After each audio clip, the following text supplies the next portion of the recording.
Without further ado, we have a very special guest today, a mother. A sister. To me. To me too. That's right. Alex Medina, please introduce yourself. Hello. Thank you for having me. I'm very grateful to be here. I am Alex. I am DJ's sister. I'm also a believer, a wife, a mother, and a business owner. I am also an Enneagram 8, an Aries, and a generator. And those three things have me always having a yearning deep inside for freedom and justice for all, which gets me into trouble, but also is awesome. So, That's right. that's From fitness instructor, wine barista, and NHRA head PR, marketing. and now you're here. How did you get here? to Florida. Yeah. Oh gosh, land of the free. It used to be the country, but we came from California, which we loved, born and raised. And I tell people why we left, and I just say California left me. Mm-hmm. It's not the same place that I grew up and I loved. Still is beautiful, the most beautiful place ever, honestly. But I couldn't stand there, and to raise kids there especially. You just gently threw in there that you're a mom. You're not just a mom. You're a boss mom of 4. I am a mom of 4. Boss mom of 4. Mom of Thank 4, a 10-year-old, 7.5-year-old, just turned 4-year-old, and a 10-month-old little boy. Girl, boy, girl, boy. Perfect. It is. They are. Tell us about your experience from Frankie to now RJ. What shifted for you? Which is the first to the fourth. You mean Sunny? Yes. What did I say? RJ. Yeah. It's fine. That's right. So if you don't know, it's Frankie, RJ, Charlie, and now Sunny. Yeah. And you're an advocate for a lot of moms doing what? Doing what you feel in your intuition to be right, and not letting anyone else, any entity, any person, any government agency, any doctor, anyone tell you what you should do. I think you should ask for opinions from people that you would take advice from, not from anybody else. Only take advice from people that, would actually have an impact, that you would do similar things like. And then just trust your gut. You were given, God gave you a gut, an instinct, a motherly instinct to know what's right. And oftentimes we're programmed to go against everything we feel and we already know is deep down inside of us is right. And with my first, I was totally mainstream with everything, things that I wish I wouldn't have, but thank the Lord, she's okay. And she taught me how to stand up for myself and how to speak up and not be afraid, even if I'm the only one that thinks these things. And then you realize when you actually do speak up that you're not the only one. And then I've learned that using my voice, especially on Instagram, I speak out a lot. I kind of dabble in misinformation, they would say. But it's turned into a great thing because I have like this awesome community of women, mainly women that are mothers, or going to be mothers or grandmothers that just are starting to question the whole narrative of things and how we raise our kids, how we send them to school, how we handle their medical care, and just really starting to question, like, should we do this? Why are we doing these things? And I don't tell anybody what to do. I just say, ask some questions, do some research, and it leads people to really wake up.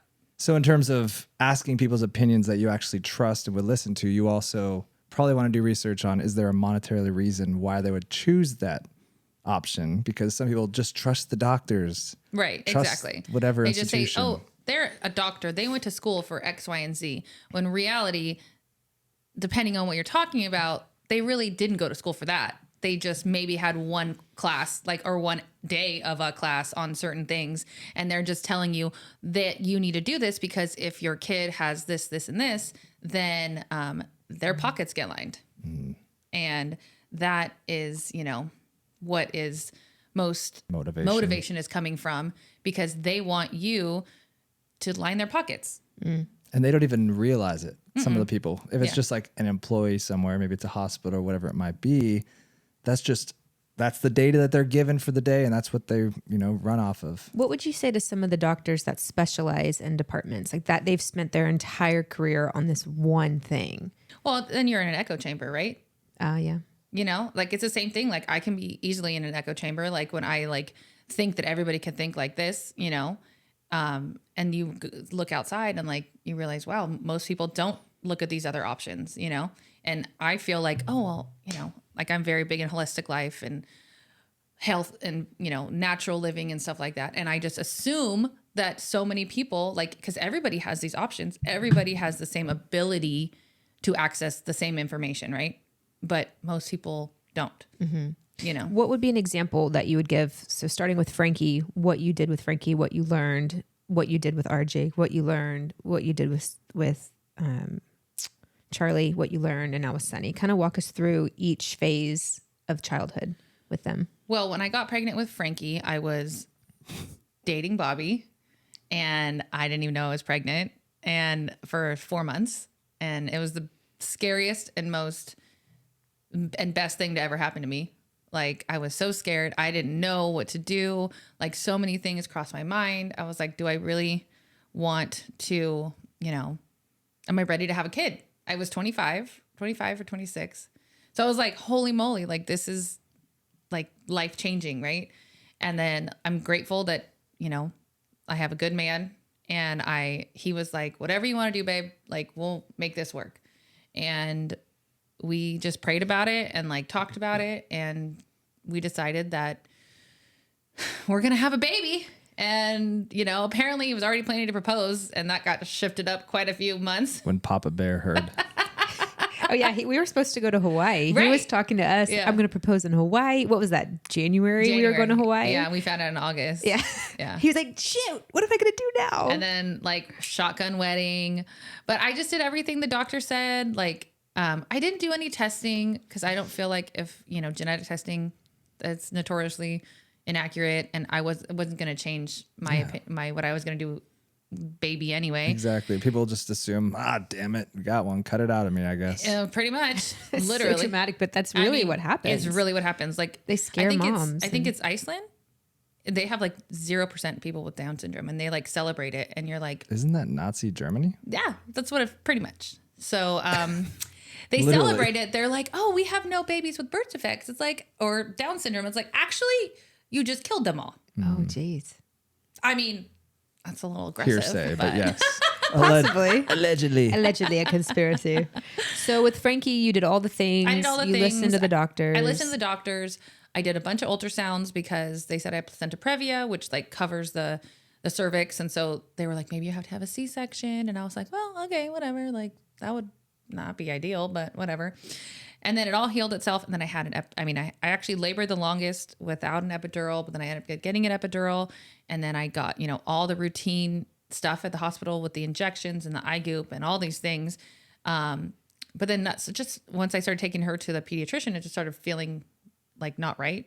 Explain that. Like, how could you explain that to moms who could maybe relate? What was that feeling like? Like, why am I taking this precious little perfect creation, that miracle that just came out of my body, and taking it to a place that is full of germs, and it's not a comfortable place. Like a doctor's office is not a fun place to be. It's very feels sterile, even though it's full of germs. It's like a weird juxtaposition, and it's just, you're going to hand your baby off to someone and stab them. And not just stab them, but inject them with a poison. Because it is poison. It is, whether you believe that they work or they don't, it is still a poison. It could save your life or it could take your life. It's a risk, right? It's a risk, you know? And You're taking the baby there so that they could tell you what's wrong with it. exactly. And then even though your fill it baby, up with things. even though your baby is, you feel your baby's fine, and they make you, you know, weigh the baby and be like, and you make you worry about the baby, and they just make you think about all these terrible things. And I'm sorry, like, we already have severe anxiety after we push this baby out of our body because they're not protected anymore. And then this whole rush of emotion comes over you and you realize, like, holy moly, this is the most important thing of my life. Like, and I'm going to do every single thing I can in my life to protect for this baby. And then counterintuitively, they tell you to take you to a doctor to hurt them. Yeah. And you know deep down inside that feels wrong, but you do it anyway because they tell you that's what you're supposed to do. Yeah, because even though you feel like, I'm sure you're handing the baby over, you're like, oh, they're professionals, they're fixing Right. everything wrong. But then at the same time, when the baby's screaming, you're like, why am I here doing this to They're experts. you? Yeah. Right. Yeah. Okay. So Frankie, you did all the things. So, I mean, you go in and you ask them, hey, what about this? And then they make you feel stupid. They're like, I'm a doctor. I'm a nurse. I give these all day long. These are fine. And it's like, well, what about the preserves? They took those out a long time ago. And okay, you may see babies every day, but this is my first baby. And this is the only baby I really care about. I mean, of course I care about other kids, but this is what I care about at this moment. And I'm not just a number. This baby is not just a number. And if this baby is one of the small percentages of babies that are affected adversely, it's going to ruin my life. Sure. And anyway, I went back for the 4-month because you go 2 months, 4 months, 6 months. And I did it again, but I had the same feelings rush over me being like, something's wrong. Like, what am I doing here? And then I kept asking questions and they kept like basically making me feel stupid. And they bully you into like, you do it. Cause they know that if you walk out of there without getting them poked, you're never coming back. Right. They scare you. Oh, if you do this, the baby could have this. The baby could do this. The baby could die, basically, saying you're a bad mom. I mean, I talked to your sister about it when she, was going through that. And she was like, she felt so confident going into the appointment. And this happens to so many of my friends. And they feel so confident going into the appointment. And then they leave feeling shame and guilt because they make you feel so bad for choosing not to do what they say is right. Sounds familiar from the last 2 years. That's what I'm saying. Yeah. And so I feel Same playbook. right. And so I learned after that, I just stopped going to the pediatrician. After Frankie. After the 4 months, we just stopped. Yeah. And then I found another pediatrician when I got pregnant with RJ, because you're supposed to have one, for when you have a hospital baby, baby at the hospital. Sure. And then, but he was great. He didn't make me do anything. He has 8 of his own kids. He didn't believe any of it, but he would do it for people that wanted it. The doctor. The doctor. I thought you kids. sounded like you said RJ has 8. RJ does want 10 kids, 10 sons and 1 daughter, I believe is what he says Is it lately. weird He wants that a football I team. believe this. I do. And He's going to they're- get married at like 18. You and said like 10 kids? 10 boys. 9 different women, though? No. Let's talk He is going about- to get married at 18 and be a very loyal husband forever. To be a beautiful little Christian boy. Let's talk about RJ. Yeah, he's the one that's going to sneak in the back of church hungover. Like, oh, yeah, I've been here the whole time, Mom. Yep. At 20 years Get old. that blonde hair from going. the surf shop. So Frankie stopped going to the pediatrician. You got pregnant with RJ, found an awesome doctor who was more In Orange County. do your thing. Yep. And then walk us through the process when you had RJ. You went to the hospital. Charlie. Charlie or RJ? RJ. Oh, RJ, I had a great pediatrician and a great OB when I was pregnant with RJ. OBGRG. She was actually Carly's OBGYN, my girlfriend, and she was just like, I didn't want to do any of the shots. I never took them even with Frankie, like personally. Because they want you to get the flu They shot. want you to get flu shot, the Tdap to pass along, blah, blah, blah. But yeah, I mean, I went into labor with him and he was born easy, like 3 pushes. I did get the epidural with him as well. But I didn't know that when I start puking and getting the shakes, that means baby will be here any minute. Just hang tight. These are things that I wish I would have known. I mean, I know now because I've lived it with Sunny. Yeah. But, I mean, I had a great epidural with him. I had a great hospital stay. That was Orange County, though. I feel like Orange County, California is just, at least it used to be very more freedom based, and I didn't want the things. They said, okay. And they just moved on. So then you had RJ. Then you got pregnant with Sunny. Charlie. You are. Goodness. Do you You're even know a bad your aunt. kids, your aunts and uncles? I'm tired. But yeah, okay. So then Then I got pregnant with Charlie. Uh-huh. And when I'm pregnant with girls, I just don't know. Like, just my body just is like, whatever. Oh, you knew at 9 months. Oh, well, I mean, you I look knew. like you were 72 months pregnant. I You were did. just like Like a same figure with watermelon. just a ball walking around. It was like out this way. and you have late pregnancies. You go Yeah, late, I right? go Long late, term. Yep. Yep. I'm like, well, I mean, they say normal pregnancy is like, what's normal? But 37 to 43. And I'm always pushing that 42, Yeah. 43. And they always want to induce you when you Oh, go yeah. in. They're like, Yeah. let's not wait. Right. Let's go. And like, I did not like 2 doctors at the practice that I went to. And I was baby number 3. And they're like, okay, you need to come in. I was like, no, I'm not coming. So at the end, because I was in Walnut Creek, like that's an hour away from where we lived in Discovery Bay. And I was like, are my numbers fine? everything's fine. They're like, yeah. I was like, yeah, I'm not coming to this appointment. They're like, but I'm like, no, I'm fine. Like Listening to your intuition. You knew you were okay. You felt okay. And I didn't even seek out prenatal care for any of my pregnancies until 20 weeks. Because that's when they push early in the pregnancies, when they push the shots and they push the testing and they push all these things. And I mean, really, you're pregnant and there's nothing they do. They go in there and they measure your tummy and you're like, oh, you gained 15 pounds. You need to stop eating. And and they're invasive. I mean, I don't know. I don't have kids, Right. but most of my girlfriends say it's really invasive. oh yeah, They're and they like take elbow this thing deep. that's like exactly, it's like this big, and they're like, let's find that baby. Yeah, I'm like, well, why? Why are you messing around in there? Exactly. Very bizarre. So with Charlie, you had her in California. I had her in California, and I was already like firm in we're not doing anything, any of it. And the hospital staff was awful. They like tried to bully me because and said my baby was going to die of a brain bleed, even though the baby wasn't born yet. This was NorCal, right? Yeah. Because they sent in like 5 different doctors to talk to me. And even my husband was like, well, maybe. I was like, no, Yeah. stop it. They bully. They bully. They're aggressive. Even like my It's nurse like was sales pitch. totally, my nurse was like, you don't want this. So just say no. I was like, I've said no 100 times. Tell your boss to get out of Seriously, here. get those people out of my face. And it's liability, they're afraid, oh, what if this happens? And they all practice in a state of fear. And we know what happens when you practice in a state of fear.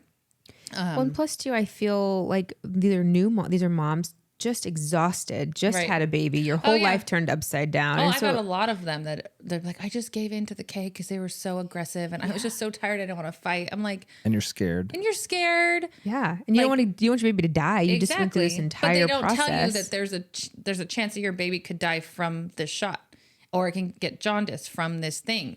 They just tell you, oh, they're going to die without it. They don't say that this thing could actually cause them to do that too. Right. Kind of like any pharmaceutical commercials here. It's like, if you're feeling these suicidal thoughts, take this drug. Oh, by the May way, cause side effects, suicidal you'll thoughts. probably kill yourself. You may Yeah. become obese and kill yourself, And right? get diarrhea and do these 4,000 things. And have hallucinations. But it's first, call your fine. doctor and he'll still tell you to do it.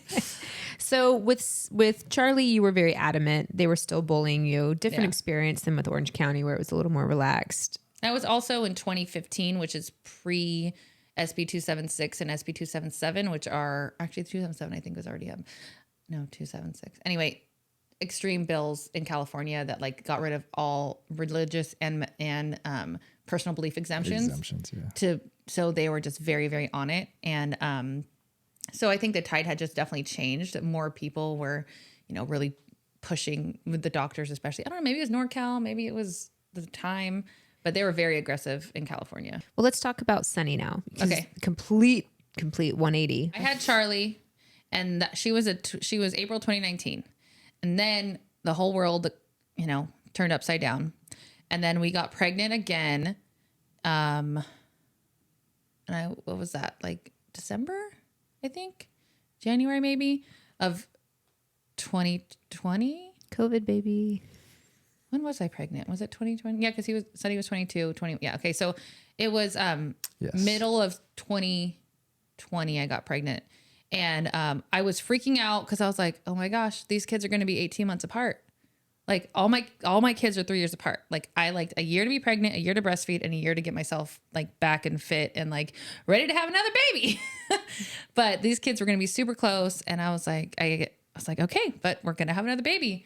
And then I was getting care virtually because, it was COVID. And even the midwives in California were like, well, I mean, I know. And it was just weird. And I went to my ultrasound to check on the baby. And I felt like something might be off, but like I wasn't like sure. But I ended up having a missed miscarriage, which means I miscarried at like probably 12 weeks. And it was about 16 weeks when I found out. And I was like devastated.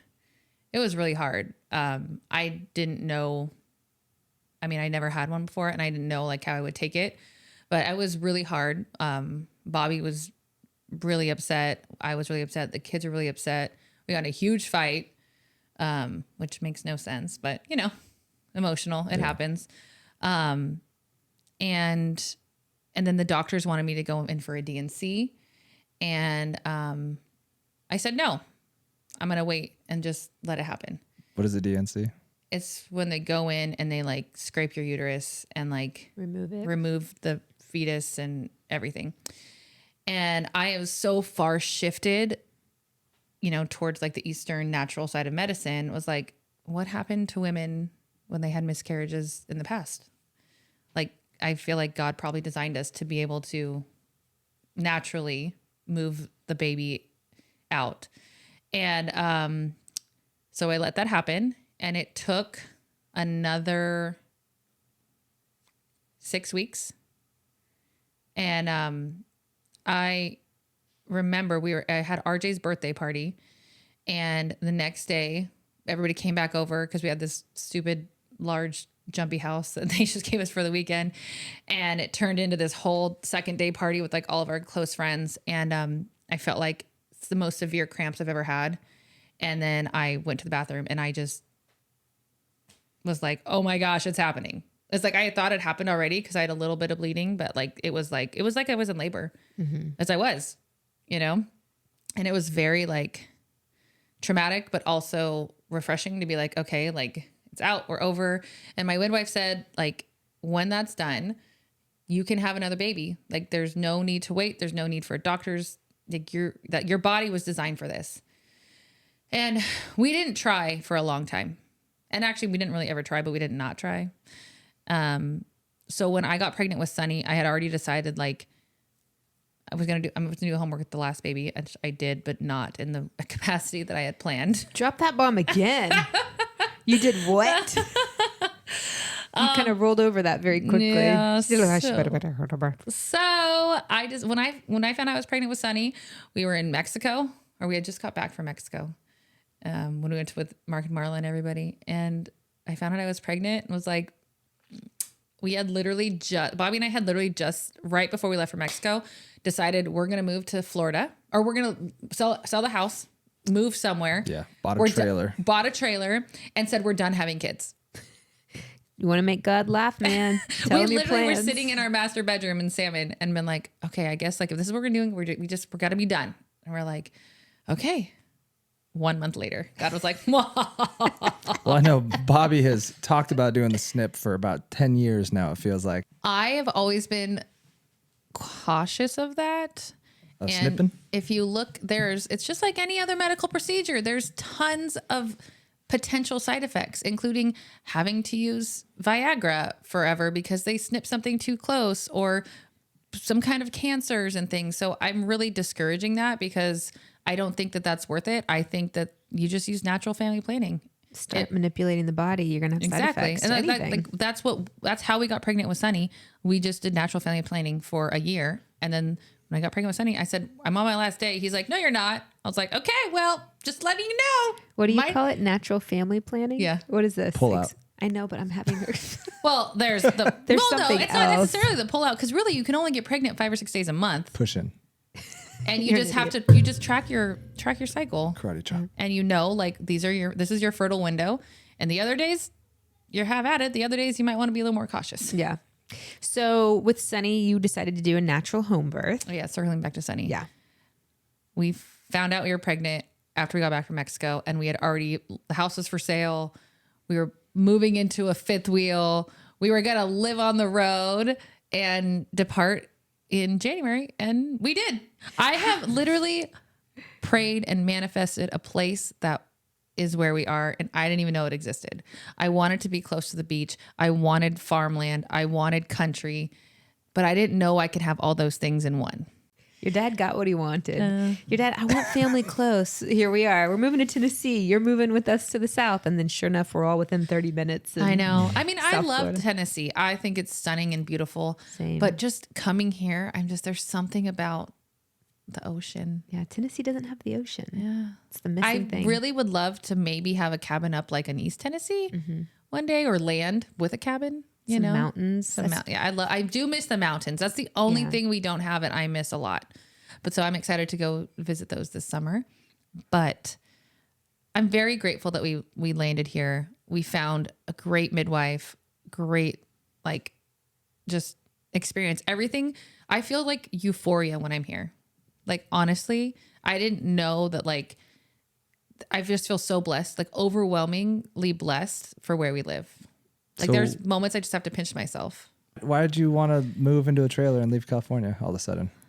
How bad is it in California that you leave your 4,000 square foot house on the water in a cul-de-sac on the best street in the best town to live in a 400 square foot trailer? I mean, it's a nice trailer. It was a fifth wheel, but whatever. But With you, 3 you were kids, looking pregnant, for and a your- dog. and for your future and the quality of life for your kids and soon to be fourth kid. Correct. What lifestyle was holding everybody back there for like the children? Well, COVID was the straw that broke the camel's back, as they say. I already knew I was going to have to homeschool based upon the school laws there at some point, and COVID just threw us into that because I was not sending my kid to school with a mask on their face every day.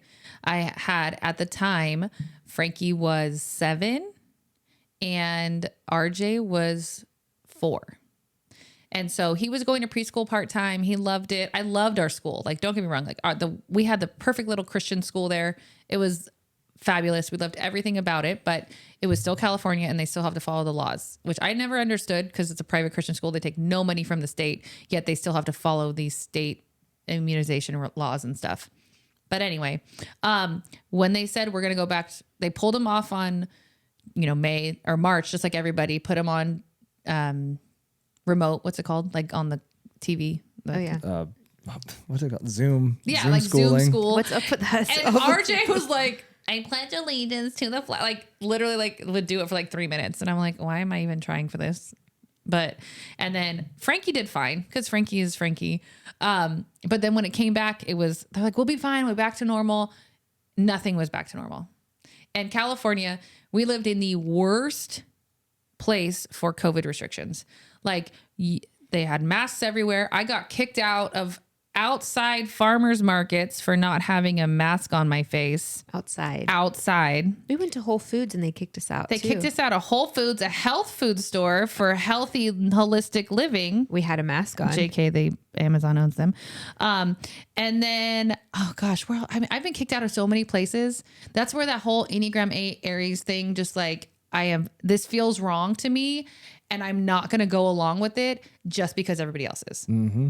And I feel like blossomed into my standing for truth, but in a very diplomatic and non-offensive way during COVID. When you start going down the rabbit hole of these things, I can understand why you would question stuff, especially as a mom, when your main goal is to take care of your children and make sure they're Quality safe. of life for the kids. Totally. And so that's why I feel like what I learned from Frankie and being a young mom and like not being sure of what I was doing and all these things, I feel like that whole situation set me up to be so firm in my convictions. It took me a while to get there, but like especially with this, like imagine if I hadn't, I was like, oh, we'll just get the COVID job. It's fine. Like whatever, the government believes, they want the best for us. It's been tested. No, they don't. And backing up for a second, Charlie had a severe egg allergy that we didn't know about, but she didn't have any of the things. But if she had, that could have caused anaphylaxis, when it's injected in her. And so like, because there are eggs in the vaccines. And some of them. Hear that, vegans? Yeah, exactly. So If you've been vaccinated, are you really a vegan? And there's also if you drive a car, are you a chicken vegan? and pig and something else. Yikes. Is it cow? I don't know. Some of them. My favorites, you can't drive a car if you're a vegan because the fossil fuels and you're killing dinosaurs. And you're, we know a lot of vegans, so we're not trying to knock That's on right. anybody. It's Susie, just funny. you're a murderer of dinosaurs. T-Rex would still be here. So with Sunny, go ahead, finish the thought. No, I was just saying that, I'm just grateful for, and who knows, what Sunny could have been allergic to or RJ, it's like, there's so many things that, I'm just grateful that Frankie was able, she's okay. Does it make you wonder with the kids when you have babies and they're having all of these allergies and they're having these side effects? Do people look at vaccines as a possibility? No, we don't know what it is, but it's definitely not vaccines. Right. That's Don't the ask any first more thing. questions. Right. Podcast is over. Yeah. You can't. But that's the thing. Like, what is new? They're like, oh, well, they're new. It's a new environment. They're out of the womb. But why aren't all babies being affected by it then? Yeah. I think just, like so many things, I feel like people are predisposed in their genetics for certain things, whether it's, autism or any kind of, eczema or psoriasis or all these things. I feel like you have a predisposition to them. And then when you're schizophrenia with marijuana, that's a new study. Oh my gosh, it's awful. If you have or mental illness, predisposed, if people smoke weed when they're too young, get schizophrenia like right away. Yep, trigger something in the but brain. it also today's marijuana is not true what it used to be. Alex. I mean, I've never even smoked weed in my life. Literally, never what in I've my been. life. That's why I said really. Alex. What I've been told. This is me right here. Do you think that if the medical industry would be more open to having conversations and communicating instead of it being such a dead end, like you can't question it, you can't? No, would you be because more open Where's to? the money? It's all about money. That's all they care about. What if And our it didn't? government Though? What if protects? What if they had more money. conversations? Do you think people would be more open? The people who are anti-vaccinations, but what do you think turns people off into going that anti-vaccine route? Zero liability, which if you look back to the 1986 Act, Dr. Fauci also had his hand in that, believe it or not. AIDS? Well, that too. But our viewers and listeners are going to be all over the place. I know. I told you this is going to be like a Joe Rogan, like 4-hour fucking All I'm podcast. talking about is cereal boxes. Look up Anthony Fauci, cereal boxes, AIDS. Those 3 words. But we have to give them backstory. You can't just throw things out. People don't know what we're talking Diarrhea. about. Do your own research. So look up diarrhea, cereal boxes, AIDS, and Fauci. Yep. Okay, those 4 things. I mean, that's Minus really diarrhea. gross. If you think about Maybe it. you should look it up Type first. those in AI and you might get a creative cartoon made.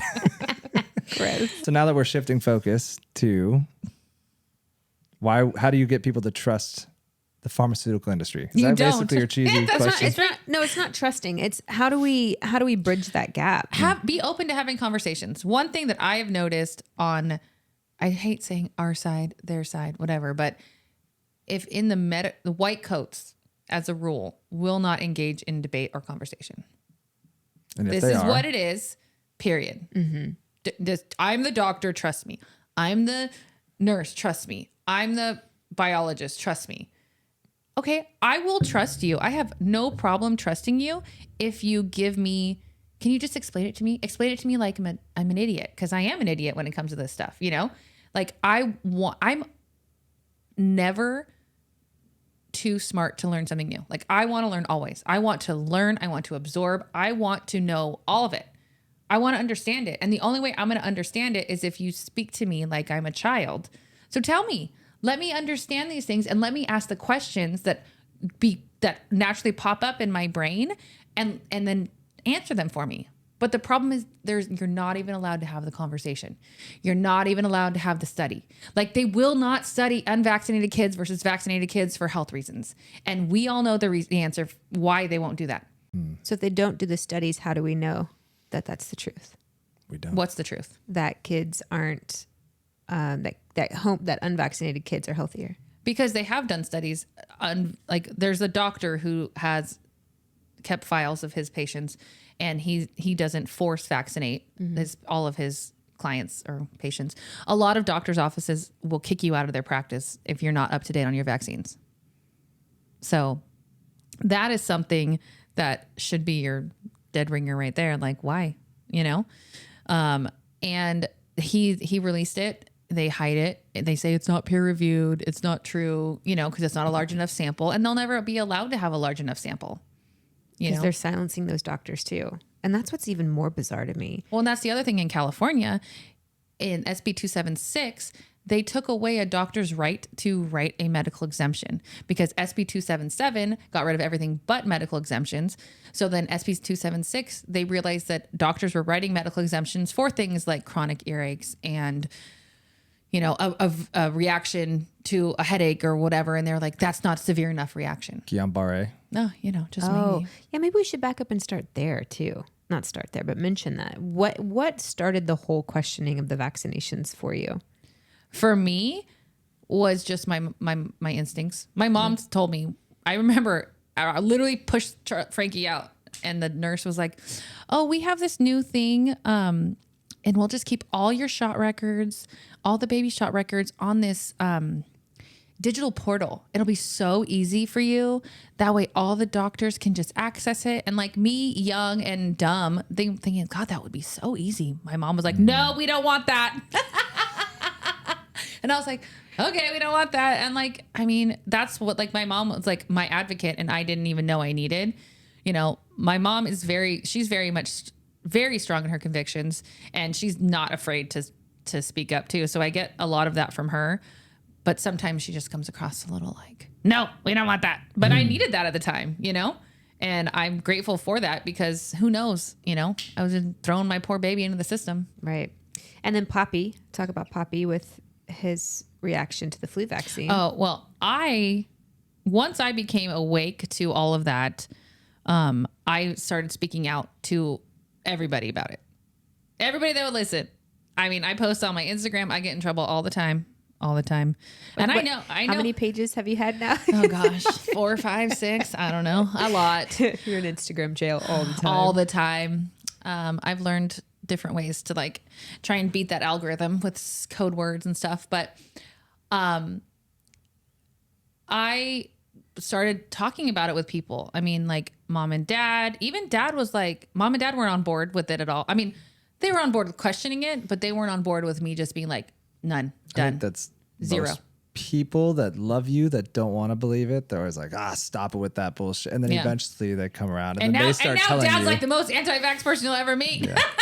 Yeah, but it takes that sometimes. It does. Because you're questioning somebody's complete belief system. I have done so much unlearning in my adult life. A belief is a poor excuse for inexperience. Exactly. And it's like, you know, the more I dug in and the more I do it, and like I would share, and I don't share it as much anymore, but I mean, if you ask me, I will send you an email with all of the things that I've sent to my girlfriends or friends of girlfriends. I'm like, can you send me that email? I have so many different things put together, just allowing you to do your own research. I'm not going to tell you what to do, but I'm going to give this to you. You can read it and you can decide, and you can look at anything. You can go to the CDC website. You can go to the, Merck or Pfizer or whoever. They have all this stuff on there, and it's on there what these side effects can cause, but they don't talk about them. It's like you said at the end of the commercial, you see happy people dancing and living life. And at the bottom, it's like may cause suicidal farts, diarrhea. Suicidal farts. You know how intense a fart must be to be like, kill me.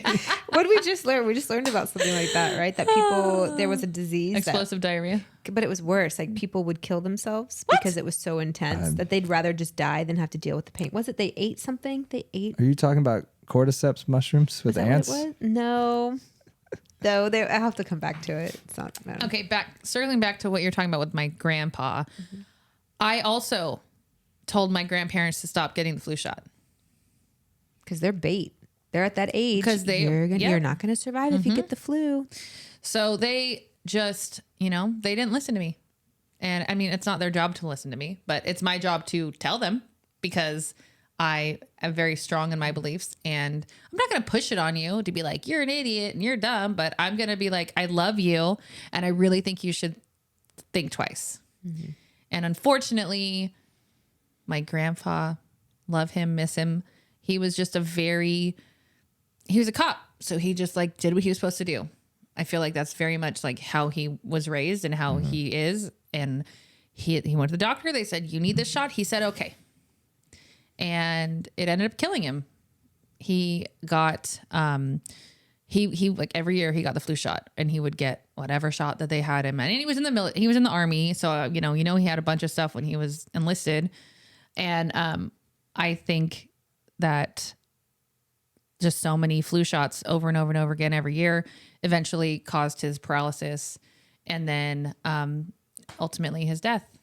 It started with Guillain-Barré, so one of his legs just stopped working, and then they thought it was spine. I thought it was a spine issue. Yeah, but it was literally like the definition of Guillain-Barré for him. And they did PT forever to try to get his leg to work, and it just started atrophying, getting tiny. Yeah, but the problem is we didn't catch it soon enough. Mm-hmm. We didn't even think about Guillain-Barré. We didn't even think of, and then technically it's COPD. COPD is the other one. It's CPOD. Mm-hmm. It's a chronic GBS. So GBS can be cured, but we didn't catch it in time. And if we could have thought about it I mean, there was a year there where we had no idea. We thought it was a spinal thing. Finally got him into a spine doctor, and the doctor was like, this is neurological. But his doctor's typical. Like you. Nah, Shot wouldn't do that. Nah, you're Exactly. tripping.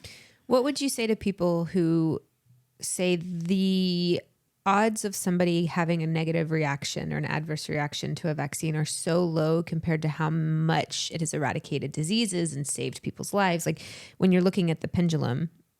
Is the flu still here? Mm-hmm. But that's a virus. What kind of eradication are you talking about? Yeah. But you know, what are like some disease, Measles, like measles, mumps, or what was the big one? Rubella, Yeah. polio. Polio is the main one that everybody talks about.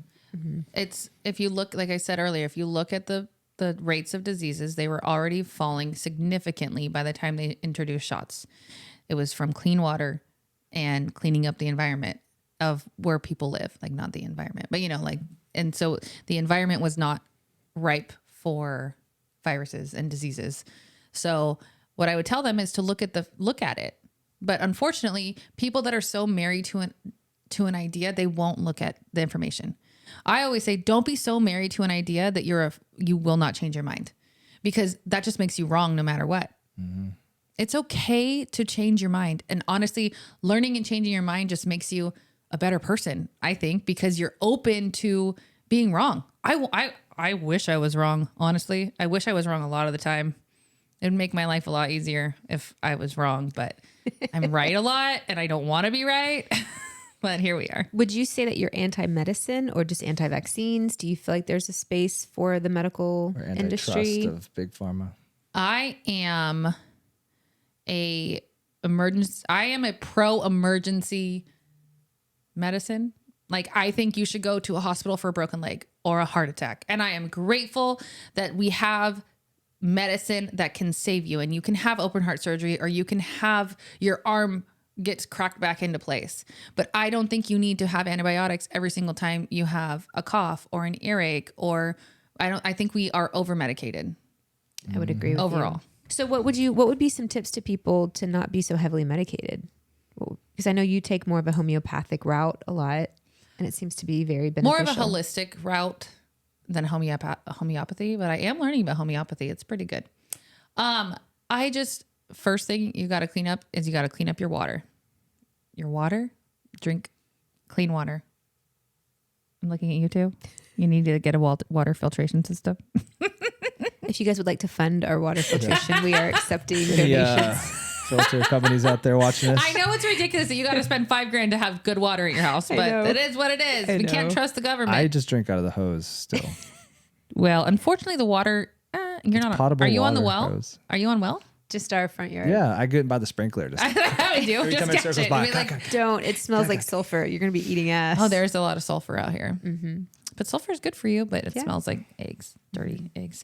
Okay, so I would just say focus on eating a whole foods diet and getting outside and moving your body more, and you would be amazed. You just start there and start just looking at natural options.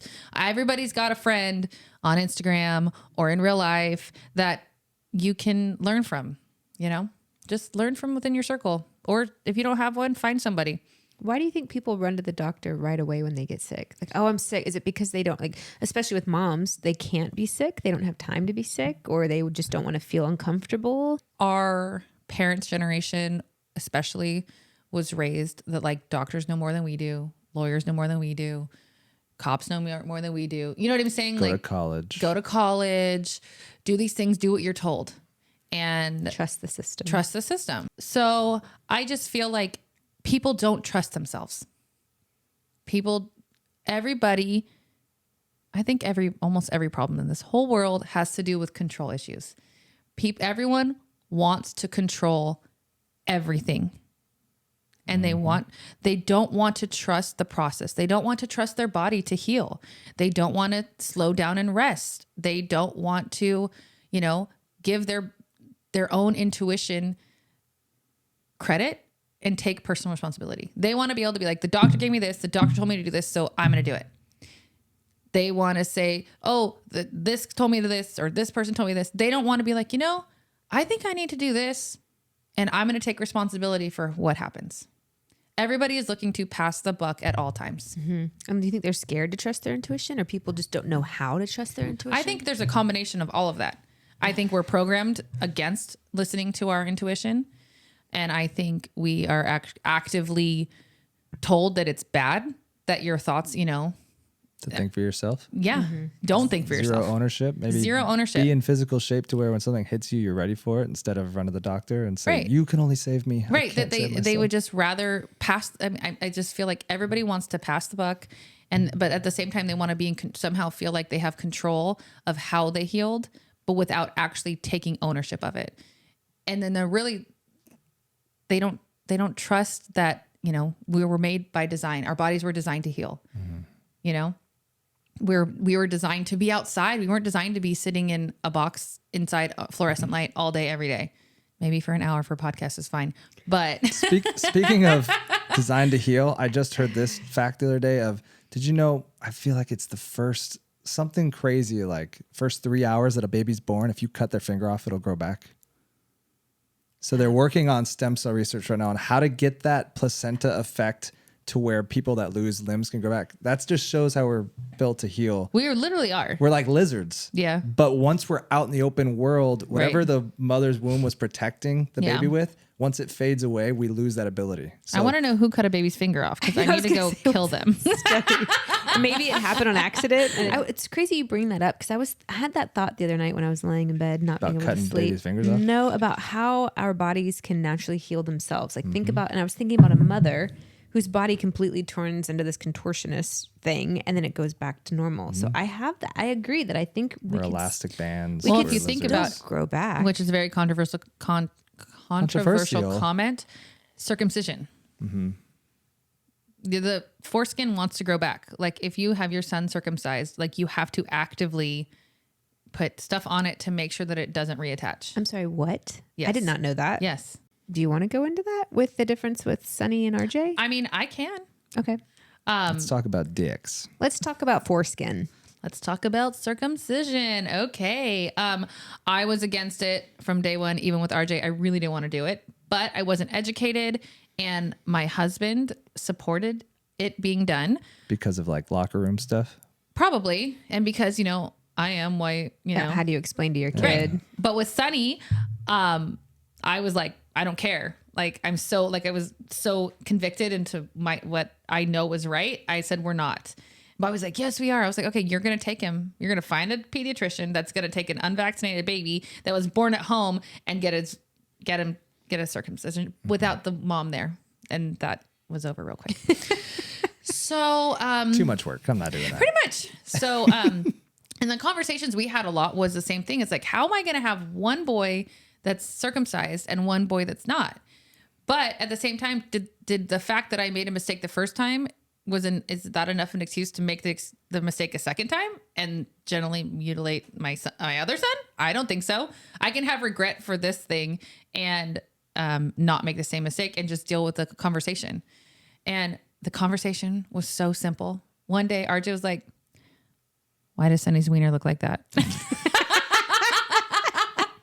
And I was like, "What do you mean?" He was like, "Mine doesn't look like that." Bless him. And I said, well, there's this procedure that some people do on babies. It's called circumcision, and they cut that part off of the wiener when they're a baby. He's like, you cut my wiener as a baby? And I said, hey, your dad did. This sounds like a dad talk. I'll be right back.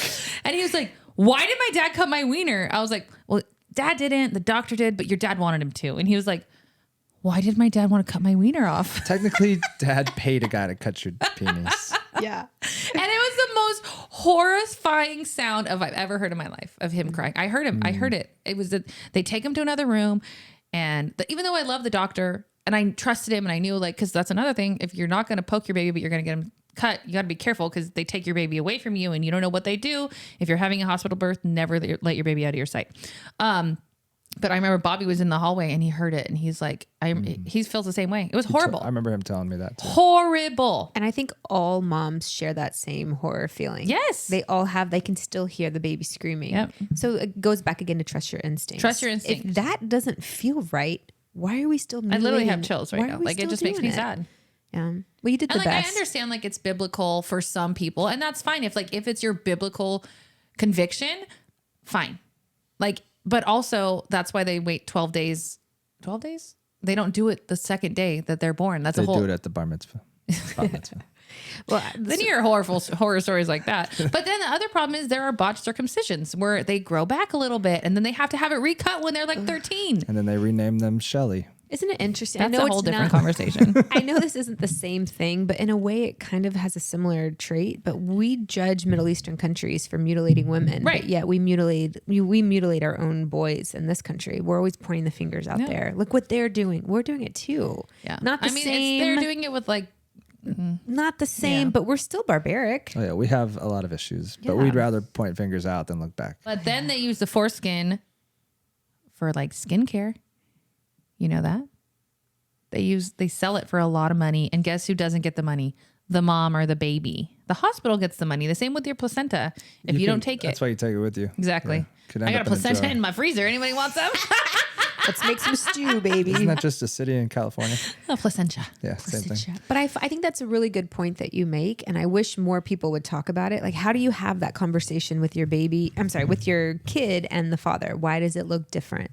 And I think moms are afraid to even address it. They think it's just easier. Oh, I'll just do it. Just make it simple. Well, because, and dads, as a rule, aren't as invested in, all the things that we go through with pregnancy and birthing and all the research stuff. I mean, they'll be supportive. They're like, yeah, whatever. But except when it comes to that, that's when they're like, I want to do that. It's like, why do you want to cut your kid's wiener? That's weird.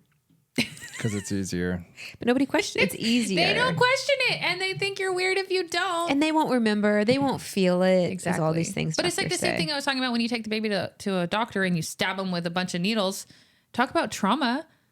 Like, That's why I was probably hating the doctor as a kid my whole life. I hated doctors. I literally remember kicked the doctor. I know. I remember crying when I vividly remember this. My mom was pregnant with you. So I was only 3 years old and she was getting a shot or blood drawn or something. And I was hysterical in the doctor's office with her.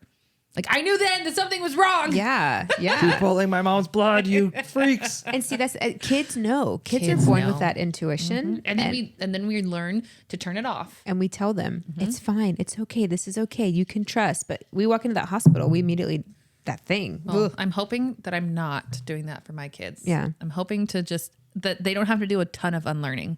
I'm sure I'm effing up some things, but I'm Yeah. hoping that for the most part, there's a little bit of unlearning, not like their whole life. Yeah. Right. Well, speaking of not cutting wieners, you didn't cut Sonny's, but take us back to, you did this one all natural, a little different. Yeah, some pros and All cons. natural. Let's talk about it. The whole thing. So you come to Florida. I didn't do anything. You didn't have a house. Okay, we didn't have a house.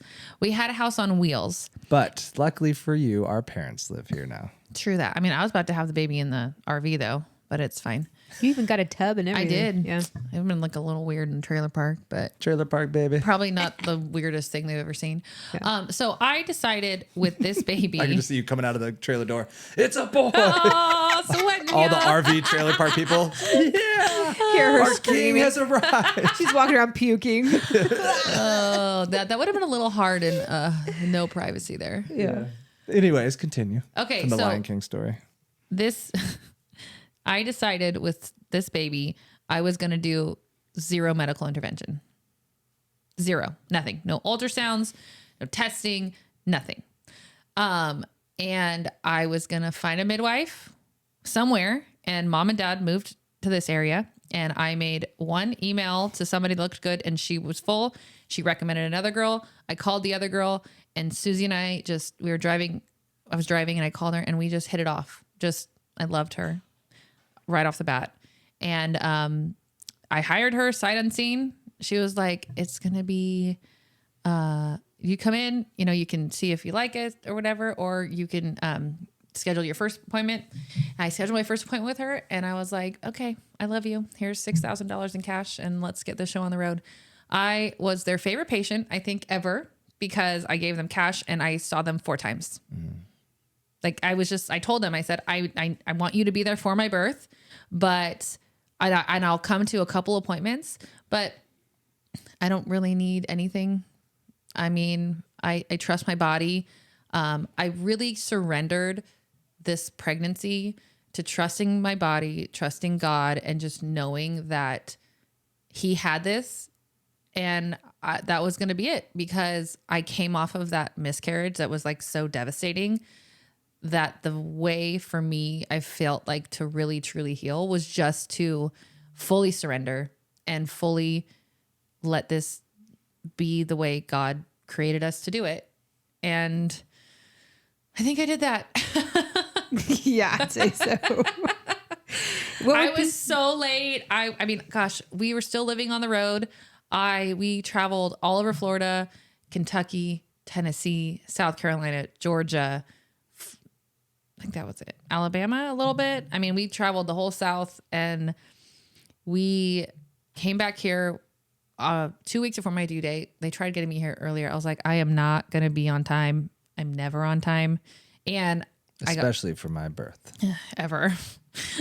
And I got pregnant on the last day of my cycle. So I'm already a week late, based upon their timing and stuff. So, but yeah, I mean, I was kind of searching on Google, like the last couple of days of my pregnancy, like world record pregnancy. Cause I was like, am I going to be pregnant forever? But my midwife did say, she goes, you were the happiest pregnant person I've ever met in my life to be 42 weeks pregnant. Mm-hmm. I'm like, I was like, I am totally good being pregnant. Like I could be fat and huge belly and huge boobs and just like, I love being pregnant. Like it does. I've never gotten to that point where so many women get, I'm so over this. Like, yeah, I wanted to be my baby, but I was still like happy. And it was June 30th in Florida. Hot. Were you that happy the day walking around? I mean, it was a very long 12-hour day, but there were moments in there where I was like, why am I choosing to do this without drugs? Why? I remember literally like leaning over at the table one day, or one of the contractions being like, an epidural would be so nice right now. Yeah. I hear that a lot of women say that at one point, and when they've made the decision to have a home birth, there's no turning back. At that, because by the time you need the epidural, it's too late anyway. Well, you can't do it at a home birth anyway. Like Right, you can't get an epidural. Like right. But every woman has that thought. What am I doing? Why am I doing this? Totally. But afterwards, do you still? Oh yeah. I mean, I would do it again. Like I remember like the day of being like, oh, this is terrible. Even after he came out, and like 2 days later, I was like, it wasn't that bad. Yeah. What would be some pros for you, and some, like, what if you could prepare women for home birth? Some pros and maybe some things. Everything you see on Instagram is like, oh, we're in peace and it's pain-free birth and it's lovely. It's a lie. You can, I literally screamed him out of me. Get this baby out of me. And you did. And it did. It worked. You did all the things. You had the comb. I mean, it wasn't that bad. It was probably an hour and a half of like real pain. But he's your fourth. Yeah. Imagine some women say but I guess that doesn't matter. But most of the time, women who have their first say it's like longer. It's definitely longer. But at the same time, the freedom of being at home, it's so you're comfortable. Yeah. You're in a hospital, you're in this like sterile lights. You don't have a couch, you don't have a bed, you can't go outside. You're like in a hospital room, they make you lay down, and they don't tell you if you lay down that it actually slows you down. So like the different things, like I remember being pregnant or in labor with Frankie, and they told me to lay down as soon as I got there. Mm-hmm.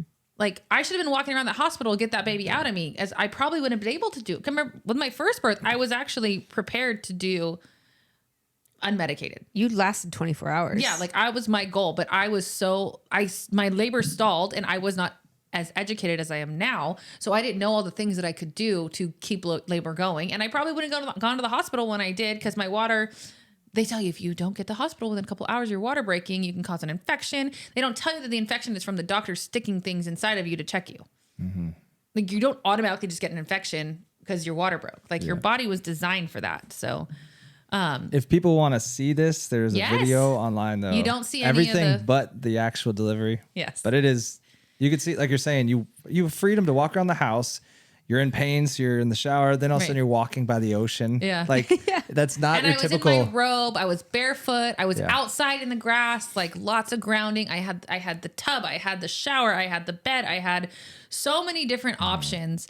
And I was at my house, which was fine, but I was comfortable. It was peaceful. It was peaceful. It was amazing. I didn't have to leave. I didn't have doctors coming in or nurses checking on me or anything. Like my midwife team was just like, yeah, she's getting close. Yeah. You know, like, and they only engaged when I needed them, or, you know, they, check on the baby's heart rate every 30 minutes, you know, just make sure everything was fine. And it was so different than like being hooked up to a monitor or being being stuck in bed because you have the epidural because they don't want you walking around anymore. Catheters. Yes. And catheters and like all these things. And, yes, labor was hard, but hard is not the same thing as bad. It was hard, but you can do hard things. And we were literally designed to do this. And my only regret about the home birth is that it took me 4 babies to do it. I didn't even know home birth was like really an option with my first 2. With Charlie, like I kind of sort of did, but I don't know. I just was not in that. Switching to a holistic mindset and holistic health, it's a slow transition. It's not an overnight thing. You know, it's like first you start with the cleaners and then you get rid of the candles and you do oils and you do, you know, all these different things. But it's like, it's just a slow transition. And I am just grateful. I feel like I've lived like 5 lives, you know, through like my 5 different pregnancies and just how much I have changed and grown. And I just like to share about those things because I don't want other women to have to take 5 pregnancies to get to where I am. What would you say to women who are afraid of the pain, who are like, I'd rather be comfortable and enjoy my delivery? A lot of women say, you know, I don't want to even think about it. I already know I'm going to go in and get an epidural, and not judging them because no matter pregnancy and no, I don't. Cause I'm not pushing the baby out or getting my nipple sucked. So don't, I thought I'm you not could judging. identify whatever you want. You should I be able to I have just a baby. can't get pregnant.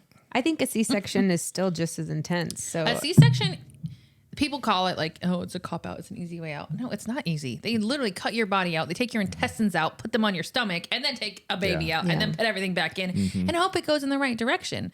Like and then you have a scar and then you have scar tissue. And it's like, And sometimes they don't want to do that and they're forced to do it. yes, that's a very, very hard thing is when you have the emergency C-section because you're in a hospital setting.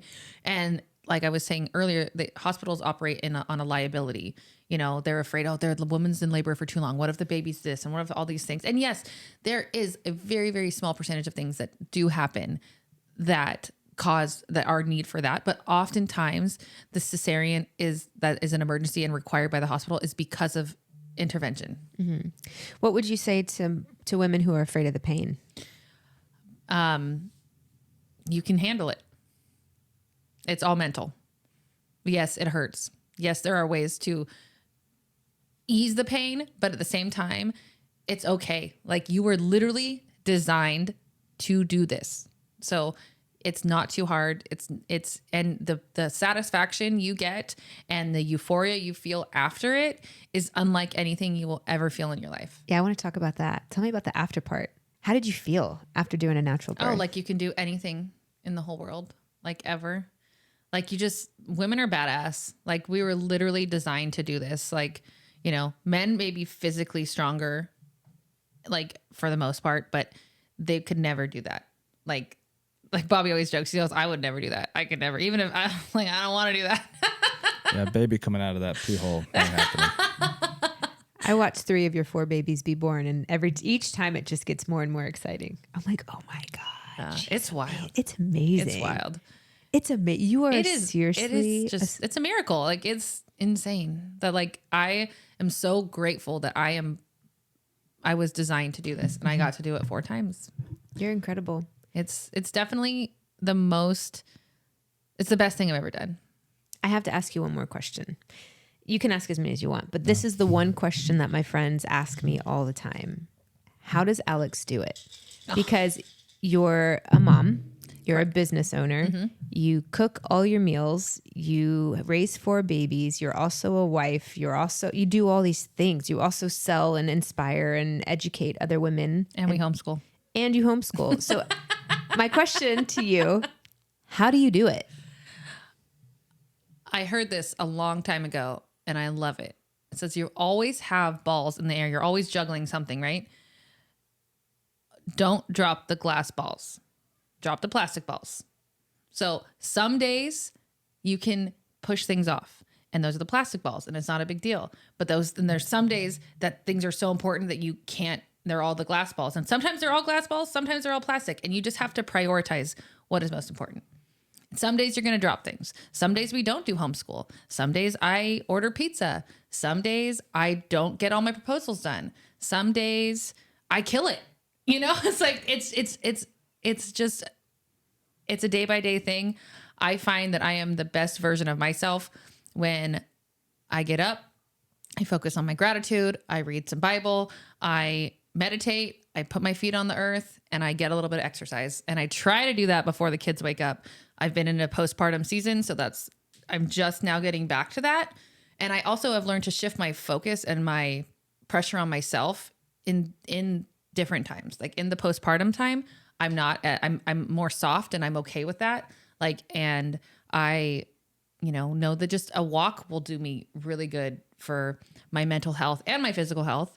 And to just, it's okay if we only get to do school 3 days, 3 days during the week. And just don't try to be picture perfect. Just be yourself, live an authentic life, do what makes you happy. And if that includes homeschooling your kids and homemaking everything and loving your husband and your kids, great. And if it includes ordering takeout a few times a week and going to an office or putting your kids with a babysitter, that's okay too. Like, do what feels right for you. Well said. All right. I think that's a wrap. Yeah. Thank you so much. I have a feeling this won't be the last time. No, I've got so many more questions. I know. I already have ideas for more stuff too. I'm just going to be like a regular drop in. No. That's right. Well, Because I'm Alex, like a co-host. Coco. right. We really appreciate you taking time out of your busy schedule to pick up this glass ball for us. That's right. I'm glad this ball wasn't plastic today. Yeah. It got pushed towards the end of the day, but it worked out great. It did. That's right. And I hope you continue to inspire people and women and continue to fight and be an advocate because we need it. I am convinced that I was put on this earth to live an authentic life that allows other people that I share with people just so they can do the same. That's right. Yeah. We love you. We're Thanks for proud being of you. on Shifting Focus with us. I'm sure we'll see you again. I'm happy to be here. Thanks, guys. And Love you. see you next time. Love you.